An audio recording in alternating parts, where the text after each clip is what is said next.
করতে হবে। সেই দুই ঠাকুর কৃপা করে এসেছিলেন এই কলিজীবের ভাগ্যে।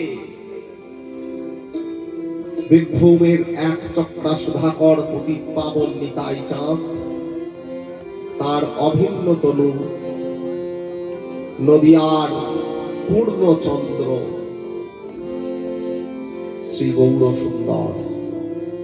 দুই ভাই হৃদয়ের খালি অন্ধকার, দুই ভাগবত সঙ্গে করান সাক্ষাৎকার। এক ভাগবত বড় ভক্তি রস শাস্ত্র, আর এক ভাগবত ভক্ত ভক্তি রস পাত্র। দুই ভাই কৃপা করে এসে এই কলিজীবের ভাগ্যে কি করলেন জানো? দুই ভাই এসে দুই ভাগবত দান করলেন। বলে এক ভাগবতী অমল পুরাণ, অষ্টাদশ পুরাণ শিরোমণি শ্রীমদ ভাগবত মহাপুরাণ। আর এক ভাগবত ভক্ত, যে ভক্তের কাছে গেলে একটু ভক্তি রস পাওয়া যায় ভাই। ভক্তের চরণ ধুলি মাথায় নিয়ে কৃপা ভিক্ষা করলে ভক্তি রস হৃদয়ে ধরা দেয়। ভক্ত পদ ধুলি আর ভক্ত পদ জল, ভক্ত ভুক্ত শেষ দিন সাধনের বল।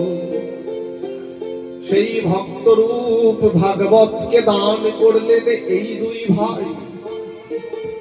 কৃপা করে আমাদের ভাগ্যে এসে উদয় হলেন দুই হৃদ রতন, যাদের বিনা আমরা কোন কালে বাঁচবার দিশা পেতাম না।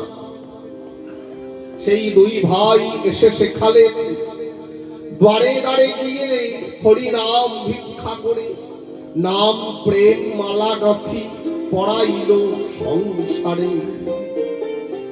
নামের মালা গেথে কলির জীবকে ডেকে ডেকে বলে, ওরে হতভাগ্য কলির জীব, আমি তোদের জন্য নাম প্রেমে গাথা মালা এনেছি।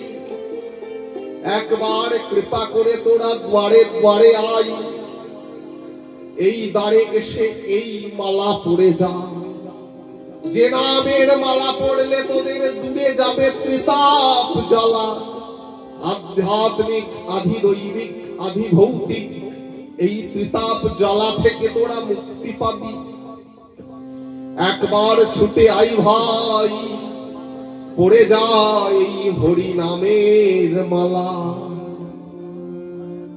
নাম প্রেম মালা গাঁথি পড়াইল সংসারে। এহেন পতিত পাবন নিতাই চাঁদ আর গৌর হরি পতিত জীবকে উদ্ধার করলেন। পদকার বললেন, বড়ই অবতার ভাই, বড়ই অবতার। পতিতের বিলাবল প্রেমেরও ভান্ডার। পতিতকে তিনি প্রেমের ভান্ডার উজাড় করে বিলিয়ে দিলেন। বলে, আপনি এমন কথা বলছেন, দৃষ্টান্ত দিতে পারবেন? পদকারকে প্রশ্ন করছেন সাধারণ মানুষ, আপনি তো বলে দিলেন পতিতের বিলা হলো প্রেমেরও ভান্ডার। যিনি প্রেমের ভান্ডার, সেই ব্রজের অমূল্য ধন। ভগবান যে প্রেম রত্ন কাউকে কোনো কালে দেন নাই, সেই প্রেম রত্ন কিশোরীর ভান্ডারের প্রেম রত্ন চুরি করে নিয়ে রেখেছিলেন। ভক্ত তাকে ভক্তি মুক্তি দিয়ে ডাকলেও তিনি প্রেম দেননি, লুকিয়ে রেখেছিলেন। সেই প্রেম রত্ন কলিজীবের দ্বারে দাঁড়িয়ে এসে বিতরণ করছেন। পতিতের বিলাবল প্রেমেরও ভান্ডার। কেমন ভাবে বিলাচ্ছেন?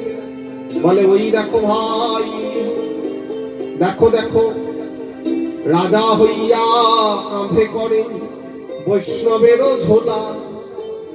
রাজা প্রতাপ রুদ্র, উড়িষ্যার রাজা, এই গৌর করুণা পেয়ে কাঁধে ভিক্ষার ঝুলি দিলেন। কি ভাই অপরূপ ভাই রে, গোড়া চাঁদের লীলা। রাজা হইয়া কাঁধে করে বৈষ্ণবেরও ঝোলা। রাজা পর্যন্ত ভিক্ষার ঝুলি কাঁধে নিয়ে ভাগবতের কথা বলছেন। পুরীতে ঘটেছিল। রাজা প্রতাপরুদ্রকে মহাপ্রভু কোনোভাবে কৃপা করবেন না, বুঝলেন? বিষয়ী লোক বলে, বিষয়ীর অন্ন খাইলে মলিন হয় মন, মলিন মনে নাহি হয় শ্রীকৃষ্ণ ভজন। মহাপ্রভু বড় পড়া লোক ছিলেন তো, সন্ন্যাসী জীবন, সন্ন্যাস নিয়েছেন তিনি। কোনোভাবেই এতবার নিত্যানন্দ সাধলেন, স্বরূপ দামোদর সাধলেন, রায় রামানন্দ মহাপ্রভুর যারা অন্তরঙ্গ পার্শ্বদ তারা সাধলেন, প্রভু রাজাকে একবার তুমি দেখা দাও। কোনোভাবেই মহাপ্রভু তার সিদ্ধান্তে অনড়। শেষে নিতাইয়ের বুদ্ধি, নিতাই চাঁদ বললেন, শুনুন, আপনি এক কাজ করুন, যখন জগন্নাথের রথ বেরোবে তখন আপনি এই বেশে কিন্তু রাজবেশে গেলে হবে না, আপনি ভিক্ষুকের বেশ ধরবেন, একজন বৈষ্ণবের বেশ ধরে কাঁধে ঝোলা নিয়ে ভাগবতের গোপী গীতের শ্লোক পাঠ করবেন। রাজা প্রতাপরুদ্র নিত্যানন্দের কথা মতো সেই জগন্নাথের রথের সময় বলগণ্ডির মোড়ে যখন রথ দাঁড়ায়, কিছুক্ষণ জগন্নাথের ভোগ হয়, মহাপ্রভু একটি জায়গায় বসে আছেন, সেই সময় প্রতাপরুদ্র ভাগবতের গোপী গীতের শ্লোক পাঠ করছেন।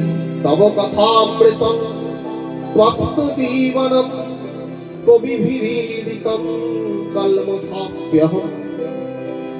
এইভাবে যখন পাঠ করছেন তখন মহাপ্রভু তাকে আলিঙ্গন দিলেন।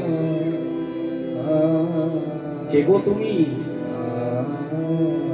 আমায় এমন ভাবে গোপী গীতের সেই চরম শ্লোক শোনাচ্ছ? মোর কিছু দিবার নাই, বিলাপ আলিঙ্গন। আলিঙ্গন করেছিলেন প্রতাপরুদ্রকে। রাজা হয়েও তখন আলিঙ্গন পেয়েছিল নিত্যানন্দের প্রখর বুদ্ধিতে।